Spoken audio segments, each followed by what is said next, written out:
Pemirsa Indonesia Jurnalis Forum, terima kasih Anda tetap bersama kami. Kita lanjutkan bincang kita. Saya ke Pak Marzuki. Pak Marzuki, hidden agenda apa sih Pak yang kira-kira bisa diceritakan? Kalau saya boleh menganalisa ya, ini mau membawa negeri ini ke negeri yang sekuler. Ini sudah terbuka ya. Ada draft rancangan peraturan ini draft ya yang beredar, yang sudah dilakukan diskusi dalam FGD, fokus group discussion, tentang undang-undang Sisdiknas. Di sana agama itu dijadikan satu dengan kepercayaan dan budaya. Nah ini hati-hati nih. Ini kita barusan diskusi tadi pagi di forum perguruan tinggi se-Indonesia. Semuanya marah dengan konsep undang-undang Sisdiknas. Artinya ini sudah sejalan dengan HIP. Kalau tidak sejalan dengan HIP, nggak mungkin ini bisa kok arahnya sama. Berarti ada yang ngatur, sudah kan? Ya kan gitu. Yeah. Kalau agama, budaya dengan kepercayaan dijadikan satu mata kuliah, satu mata pelajaran, mapel, maka kita akan menjadi negeri sekuler ini, pasti. Jadi iman takwa itu tidak ada lagi nanti.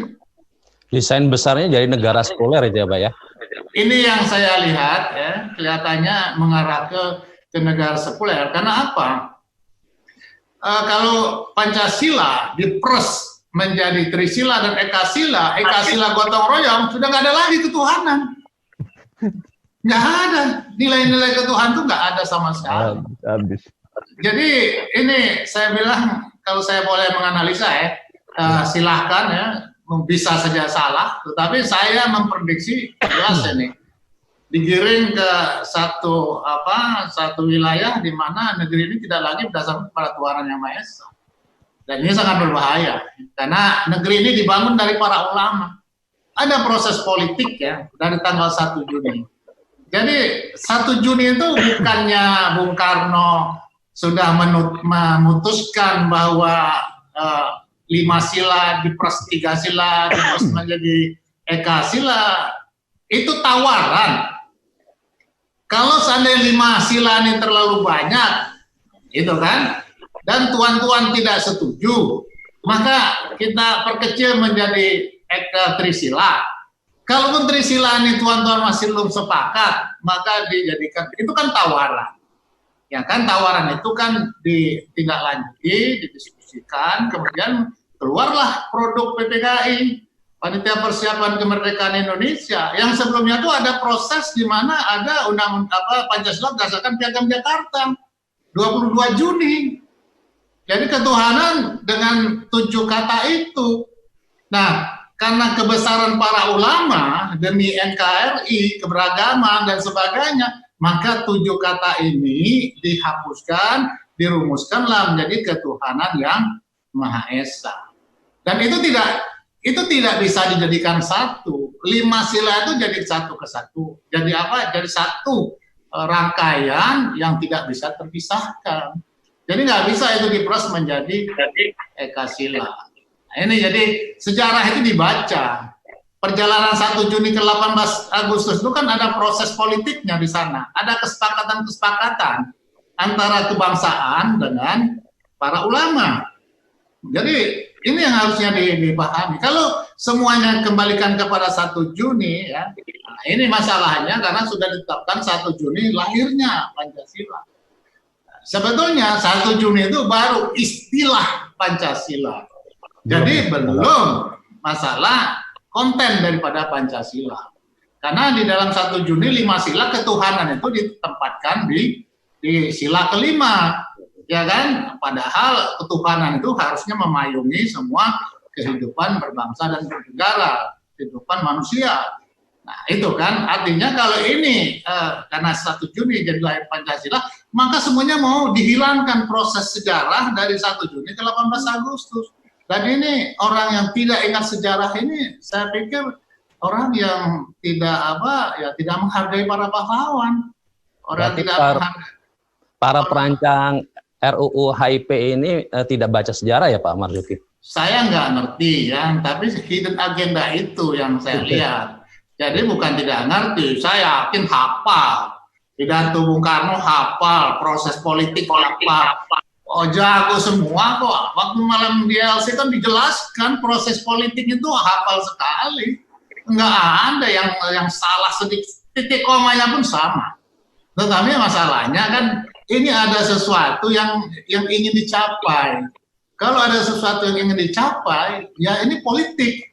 Politiknya nggak ada urusan benar salah. Kalau semuanya partai politik ini bersepakat, ya jadilah keputusan politik. Keputusan DPR pemerintah kan keputusan politik. Nah, persoalannya saya ingin jelaskan di sini. DPR itu, ya, walaupun dia kalau menurut konstitusi lembaga yang terpisah, yang harusnya menjadi pengawas daripada eksekutif, ya, artinya dia lembaga terpisah, tapi adalah lembaga yang paling lemah kekuatan politiknya. Kenapa? Yang jadi anggota dewan ini rata-rata adalah anggota partai politik, di mana ketua umum partainya berada di eksekutif. Artinya apa? Mereka yang ada di lembaga legislatif ini ya di bawah kendali eksekutif. Memang orang-orang partai yang ada di DPR mampu melawan ketua umum yang berada di pemerintahan yang jadi menteri, berani melawan kalau nggak besok di PAW. Artinya apa? Kekuatan politik yang jadi DPR itu tidak mewakili rakyat, betul-betul saat ini mewakili ketua umumnya yang berada di eksekutif. Ada memang yang tidak berada di eksekutif, tapi kecil sekali kekuatan politiknya. Nah ini yang makanya saya bilang jangan salahkan DPR. DPR nggak salah ini. Orang-orang partai ini kerjaannya. Jadi kalau saya nyalakan DPR, saya bilang nggak tepat. Saya bilang, wah DPR seperti Prof. Salah Mahfud. partainya nih Pak ya, partai-partai pengusung. Iya, Prof. Mahfud bilang ini kan inisiatif DPR. Pura-pura nggak tahu aja siapa pengendali DPR ini. Ya kan Prof. Mahfud tahu siapa mengendalikan DPR. Dia ketua umumnya. Ketua umumnya apa? Oligarki. Karena beberapa yang menguasai kekuasaan pemerintahan kita ini oligarki kan. Apapun yang diinginkan oleh mereka itu diperjuangkan di DPR, termasuk rancangan undang-undang KPK. Walaupun inisiatif DPR, itu sudah bersama-sama. Eksekutif dengan DPR sama-sama keinginan untuk melumpuhkan KPK. Gak bisa dibohongin. Jadi kalau ucapan Bapak Presiden kita, saya akan tolak yang melemahkan KPK, begitu dia tanda tangan rancangan undang KPK menjadi undang-undang. Ya jelas arahnya, dia nggak bisa melawan oligarki politik, nggak bisa melawan. Ada keinginan tapi nggak bisa. Nah, jadi inilah persoalan. Artinya apa? Sistem politik kita harus dirubah.